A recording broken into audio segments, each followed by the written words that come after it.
it seems the United States of America has given its verdict. Americans have decided it's going to be Trump Sarkar once again, Trump 2.0, as many have been calling it. Just a short while ago, viewers, we heard this jubilant speech, the victory speech by Donald Trump in Florida as he addressed his supporters. He thanked his family members, his campaign managers, and of course, Elon Musk, his biggest supporter during the election campaign. Now, as far as the electoral votes are concerned, viewers, he's just 4 votes away from becoming the president of the United States of America. But we just heard a victory speech by him.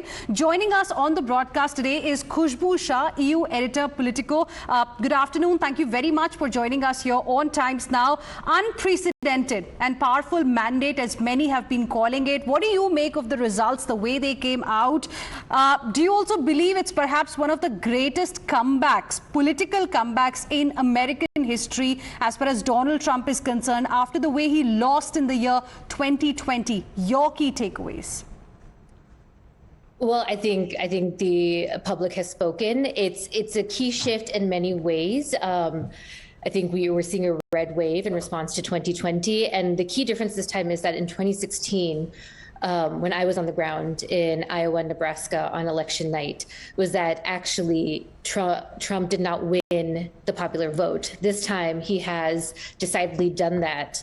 And he's received a resounding victory in certain key states that had flipped for Biden, namely Georgia, Pennsylvania, and we're seeing also that shift in Michigan. And so I think it's a clear victory that we're going to see, I think, in the coming hours once we see the results from Michigan, Wisconsin, Arizona, or Nevada. And I think he's earned that decisive return to the White House. And Khushbu, what would you like to attribute this to? Was it a vote against the promise that Kamala Harris was making? We had seen the A-listers of Hollywood coming out and supporting Kamala, endorsing Kamala Harris and her vision for America. And on the other hand, you had Donald Trump, who had his own issues. He's erratic, he's direct, he's also considered as a kind of disruptionist. So what is this vote for? What seemed to work for Donald Trump, in your opinion, this time? I think it's the same thing that we were looking at in 2016.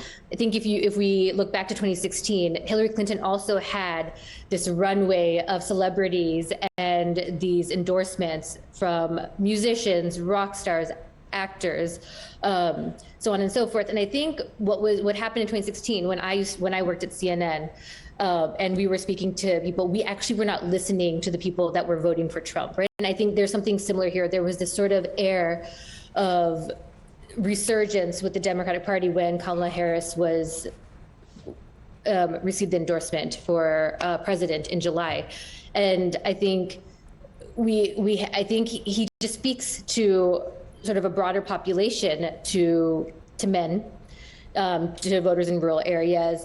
There seems to be an uptick in support from Hispanic and Latino populations. I think also we underestimate the immigrant vote in America. I think people seem to think that, people of color and immigrants tend to vote Democrat and liberal, but that's, as we've seen in 2016 and 2020, and now we're seeing again in 2024, that is not the case. And I think people want to be heard. I think, the Republicans also offer a more decisive political ideology than I think the Democrats. The Democrats are splintered. They're all over the place. Their base is wide and scattered, from young Gen Z voters to maybe suburban mothers to, again, immigrants. And it's so scattered that I think the Democrats will have to take a strong, hard look at themselves in the next 4 years. Interesting that you say that, Trump probably offers a decisive political ideology. So do you think this constant chant of making America great again, the way he was targeting immigrants, and on the other hand, you had issues like abortion being raised by Kamala Harris. There were concerns about climate change as well, which we all know Trump considers as some kind of a, greatest scam. If I remember it correctly, he said it's one of the greatest scams of all time as far as the climate crisis is concerned. So what do we make of it? Do these issues like climate, abortion not really matter to the people who actually come out and vote? What matters to them in your opinion? Is it more about making America great again? Or do you think in some way or the other it has been the influence of social media platform X that, also helped swing the voters? I think America is like any other country in any election. People are concerned about themselves, right? So when I had an interesting role after the 2016 election. My job was to speak to Trump voters specifically only for about 1 year after the election. But I think if you speak to Democrats, Republicans, it's all about what's happening to them. Right now in the US, inflation was at a peak after COVID, right? The people are hurting. The economy is, Khushbu, I'm just interrupting you there. Please stay with us. We have like a big update also coming in on this particular story, on what we are discussing right now. Prime Minister Narendra Modi, Indian Prime Minister, has also put out a tweet, and that's the tweet that you can see on your screens, viewers. He has posted on social media congratulating Donald Trump, and he has also posted some of the pictures as well of himself with former US President Donald Trump. And there you can see Prime Minister Modi saying, heartiest congratulations, my friend Donald Trump, on your historic election victory.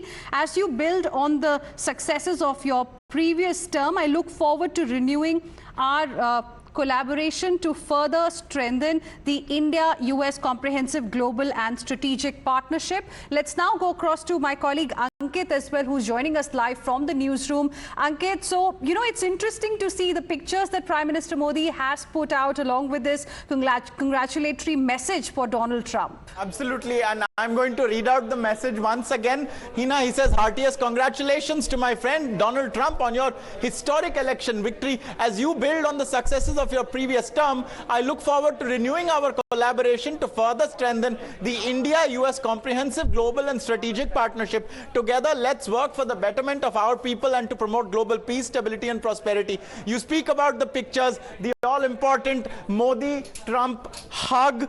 We've seen this on a couple of occasions. Here he is with Trump and Melania. They're stepping out of Air Force One in the background, clearly arriving in India. We all remember the Namaste Trump event in the world's largest stadium. We also here see, I presume this is from the Howdy Modi event in Texas, the one that came first, where Donald Trump was just amazed at how Prime Minister Modi got 80,000 people to fill up a stadium for a rally for him. This is while he was still president last time. And so there you see, and Hina, we have a number of other reactions coming in from other global leaders. We're just going to open them now. Giorgia Meloni, Viktor Orban, Emmanuel Macron, and also Volodymyr Zelensky. So world leaders coming in to start to congratulate Trump. This is after he claimed victory.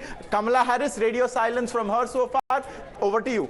Right, and Ankit, as you put out those reactions as well from other world leaders, let's once again tell our viewers what Prime Minister Narendra Modi has said. He has posted on social media platform X congratulating Donald Trump on the historic election victory, and this is going to be our top focus ahead as well. For now, we'll slip into a very, very short break. We'll be back with more. Stay with us.